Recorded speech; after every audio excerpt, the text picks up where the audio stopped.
สลาอันตรเจียดาเลยนะส้มจุ่มเรียบสัวเนียดาใบดาเนี่ยอนาเชียบ้านางสอซ่าหนูซะเจียตีโกรบนางสอลันแกงออกเนี่ยในนี้เราจะได้ซ้ำน้อยให้ดีดังโบธนาทิพย์และใกล้เลยយើងខ្ញុំសូមប្រកាសជូនជាសាធារណៈនៅដំណឹងដ៏សំខាន់មួយរបស់សាលារៀនដាឡេណាសាលារៀនដាឡេណាបានទទួលការអនុញ្ញាតនិងការទទួលស្គាល់ជាផ្លូវការពីមន្ត្រីអប់រំយុវជននិងកីឡាខេត្តស្វាយរៀងក្នុងការបើកដំណើរការសាលាចំណេះទូទៅភាសាខ្មែរកម្រិតបឋមសិក្សាចាប់ពីថ្នាក់ទី1រហូតដល់ថ្នាក់ទី6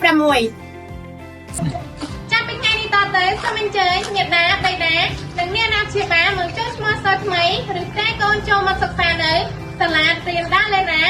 ដោយទំនុកចិត្តស្របតាមនីតិវិធីនិងបទបញ្ញត្តិជាធរមាន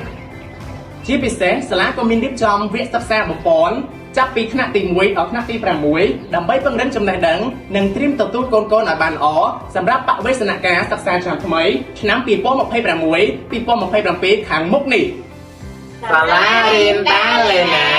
ពោធិសិលធម៌គុណធម៌សូមស្វាគមន៍កូនទាំងអស់គ្នាមកកាន់សាលារៀនដាឡេណាព័ត៌មានបន្ថែមសូមទាក់ទងតាមរយៈលេខទូរស័ព្ទ010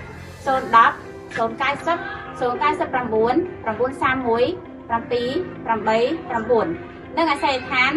ស្ថិតនៅក្នុងភូមិព្រៃខ្លាឃុំពោធិរាជស្រុកស្វាយជ្រុំខេត្តស្វាយរៀងជាប់នឹងអនុវិទ្យាល័យពោធិរាជសូមអរគុណ